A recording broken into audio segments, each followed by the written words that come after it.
ಪಾಕಿಸ್ತಾನಕ್ಕೆ ಭಾರತ ಮತ್ತೊಂದು ರಾಜತಾಂತ್ರಿಕ ಶಾಕ್ ಅನ್ನ ಕೊಟ್ಟಿದೆ.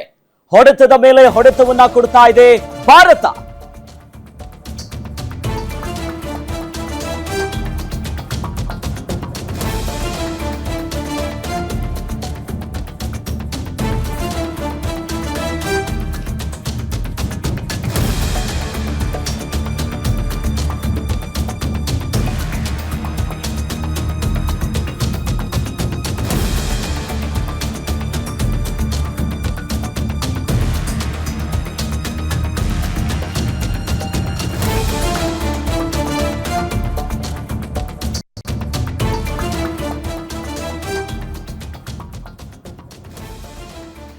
ಪಾಕಿಸ್ತಾನಕ್ಕೆ ಭಾರತ ಮತ್ತೊಂದು ರಾಜತಾಂತ್ರಿಕವಾದಂತಹ ಹೊಡೆತವನ್ನ ಕೊಟ್ಟಿದೆ.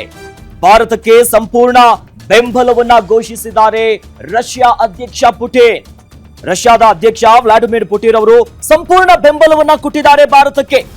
ಪ್ರಧಾನಿ ಮೋದಿ ಜೊತೆ ದೂರವಾಣಿ ಕರೆಯಲ್ಲಿ ಫೋನ್ನಲ್ಲಿ ಮಾತುಕತೆಯನ್ನ ಮಾಡಿದ್ದಾರೆ. ಪಹಲ್ಗಾಮ್ ದಾಳಿಯಲ್ಲಿ ಮೃತಪಟ್ಟವರಿಗೆ ಪುಟಿನ್ ಸಂತಾಪವನ್ನ ಹೇಳಿದ್ದಾರೆ. ಜೊತೆಯಲ್ಲಿ ಈ ಉಗ್ರರ ದಾಳಿಯನ್ನ ಅತ್ಯಂತ ಗೌರವವಾಗಿ ಖಂಡಿಸಿದ್ದಾರೆ. ಆ ಮೂಲಕವಾಗಿ ಭಯೋತ್ಪಾದನೆಯ ವಿರುದ್ಧದ ಹೋರಾಟಕ್ಕೆ ನಮ್ಮ ಬೆಂಬಲ ಇದೆ ಅನ್ನೋದಾಗಿ ಪ್ರಧಾನಿ ನರೇಂದ್ರ ಮೋದಿ ಅವರಿಗೆ ತಿಳಿಸಿದ್ದಾರೆ.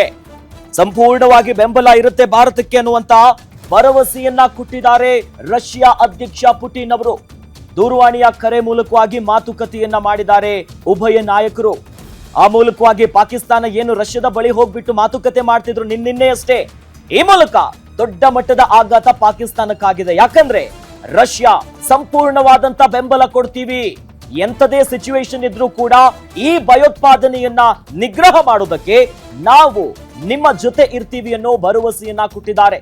ಫೋನ್ ಕರೆಯನ್ನ ಮಾಡಿ ಉಭಯ ನಾಯಕರು ಕೂಡ ಮಾತುಕತೆಯನ್ನ ನಡೆಸಿದ್ದಾರೆ. ಸಂಪೂರ್ಣ ಬೆಂಬಲ ಇದೆ, ನಿಮ್ ಜೊತೆ ನಾವಿರ್ತೀವಿ ಅನ್ನೋ ಘೋಷಣೆಯನ್ನ ಕೊಟ್ಟಿದ್ದಾರೆ.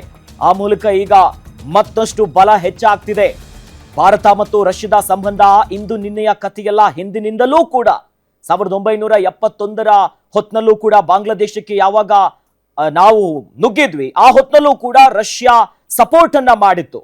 ಮತ್ತೊಮ್ಮೆ ಜಾಗತಿಕವಾಗಿ ಈಗ ನಾವು ಭಾರತದ ಜೊತೆ ಇದ್ದೀವಿ ಅನ್ನುವಂತ ಸಂದೇಶ ಈಗ ರವಾನೆ ಆಗ್ತಿದೆ. ಆ ನಿಟ್ಟಿನಲ್ಲಿ ಪಹಲ್ಗಾಮ್ ದಾಳಿಯಲ್ಲಿ ಯಾರ್ಯಾರು ಮೃತಪಟ್ಟಿದ್ರಲ್ಲ ಅವರೆಲ್ಲರಿಗೂ ಕೂಡ ಸಂತಾಪವನ್ನ ತಿಳಿಸಿ, ಇನ್ನು ಈ ದಾಳಿಯನ್ನ ಸಂಪೂರ್ಣವಾಗಿ ನಾನು ಖಂಡಿಸ್ತೇನೆ ಅನ್ನೋದಾಗಿ ರಷ್ಯಾ ಅಧ್ಯಕ್ಷ ಪುಟಿನ್ ಅವರು ಪ್ರಧಾನಿ ನರೇಂದ್ರ ಮೋದಿ ಅವರಿಗೆ ಫೋನ್ ಕರೆಯ ಮೂಲಕವಾಗಿ ತಿಳಿಸಿದ್ದಾರೆ. ಹೀಗಾಗಿ ಒಂದು ಕಡೆ ಮತ್ತಷ್ಟು ಬಲ ಹೆಚ್ಚುತ್ತಿದೆ. ಜಾಗತಿಕ ಮಟ್ಟದಲ್ಲೂ ಕೂಡ ಅಂತಾರಾಷ್ಟ್ರೀಯವಾಗಿಯೂ ಕೂಡ ದೊಡ್ಡ ಮಟ್ಟದ ಪ್ರಭಾವ ಬೀರುತ್ತೇವೆಲ್ಲವೂ ಕೂಡ. ರಷ್ಯಾ ಮತ್ತು ಭಾರತದ ಸಂಬಂಧ ಬಹಳ ಭದ್ರವಾಗಿರುವಂತಹ ಸಂಬಂಧ. ಬೈಲ್ಯಾಟ್ರಲ್ ರಿಲೇಶನ್ಶಿಪ್ಸ್ ಗಳಿರ್ಬೋದು, ಅನೇಕ ಒಪ್ಪಂದಗಳಿರ್ಬೋದು. ಇನ್ನು ಇಡೀ ಜಗತ್ತೇ ರಷ್ಯಾ ಮೇಲೆ ನಿಗಿ ಕೆಂಡಾಗಿದ್ದಂತ ಹೊತ್ನಲ್ಲೂ ಕೂಡ ಅಲ್ಲಿಂದ ನಾವು ಆಮದು ಮಾಡುವಂತ ಪ್ರಕ್ರಿಯೆ ಭಾರತ ಮಾಡಿತ್ತು. ಆ ನಿಟ್ಟಿನಲ್ಲಿ ಮತ್ತೆ ನಮ್ಮ ಫ್ರೆಂಡ್ಶಿಪ್, ಎರಡೂ ದೇಶದ ಉಭಯ ದೇಶಗಳ ಸಂಬಂಧ ಗಟ್ಟಿದೆ ಅನ್ನೋದು ಮತ್ತೊಂದು ಕಡೆ. ಆದ್ರೆ ಇಂಥ ಹೊತ್ನಲ್ಲೂ ಕೂಡ ಭಾರತ ಮತ್ತು ಪಾಕಿಸ್ತಾನದ ನಡುವೆ ಯುದ್ಧದ ವಾತಾವರಣ ಇರುವಂತ ಈ ಹೊತ್ನಲ್ಲೂ ನಾವು ಭಾರತದ ಜೊತೆ ಇದ್ದೀವಿ, ಸಂಪೂರ್ಣ ಬೆಂಬಲ, ಏನು ಬೇಕಾದ್ರೂ ಆಗ್ಲಿ ನಾವು ನಿಮ್ ಜೊತೆ ಇರ್ತೀವಿ ಅನ್ನೋದಾಗಿ ಪ್ರಧಾನಿ ನರೇಂದ್ರ ಮೋದಿ ಅವರಿಗೆ ಭರವಸೆಯನ್ನ ತುಂಬಿದ್ದಾರೆ. ಫೋನ್ ಕರೆಯಲು ಮಾಡಿ ಇಬ್ರು ನಾಯಕರು ಮಾತನಾಡಿದ್ದಾರೆ. ಹಾಗಾಗಿ ಭಾರತಕ್ಕೆ ನಮ್ಮ ಬೆಂಬಲ ಇದೆ ಅನ್ನುವಂತ ಸೂಚನೆಯನ್ನ ಕೊಟ್ಟಿದ್ದಾರೆ. ಹೀಗಾಗಿ ಪಾಕಿಸ್ತಾನಕ್ಕೀಗ ನಡುಕ ಶುರುವಾಗ್ತಿದೆ.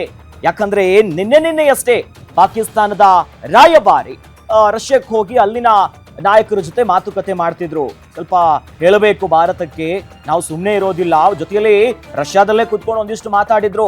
ಎಲ್ಲಾದ್ರೂ ನಮ್ಮ ಮೇಲೆ ಯುದ್ಧಕ್ಕೆ ಬರ್ತಿರಂತಂದ್ರೆ ನಮ್ಮ ಹತ್ರ ಅಣು ಬಾಂಬ್ ಇದೆ, ನಾವು ಶಸ್ತ್ರಾಸ್ತ್ರಗಳನ್ನ ಬಳಕೆ ಮಾಡಬೇಕಾಗತ್ತೆ, ಸಂಖ್ಯೆಯ ಲೆಕ್ಕಾಚಾರ ಅಲ್ಲ, ಸಾಂಪ್ರದಾಯಿಕವಾಗಿ ಹೊಡೆದುಳಿಸ್ತೀವಿ, ಜೊತೆಯಲ್ಲಿ ಅಣುವಸ್ತ್ರವನ್ನ ಬಳಕೆ ಮಾಡ್ತೀವಿ ಯುದ್ಧದ ಪರಿಸ್ಥಿತಿ ಬಂದ್ರೆ ಅನ್ನೋ ಮಾತುಗಳನ್ನ ಪಾಕಿಸ್ತಾನದ ಅಂಬಾಸಿಡರ್ ಆಡಿದ್ರು. ಬಟ್ ಇದರ ಬೆನ್ನಲ್ಲೇ ರಷ್ಯಾದ ಅಧ್ಯಕ್ಷ ಸಪೋರ್ಟ್ ಅನ್ನ ಮಾಡಿದ್ದಾರೆ ಭಾರತಕ್ಕೆ.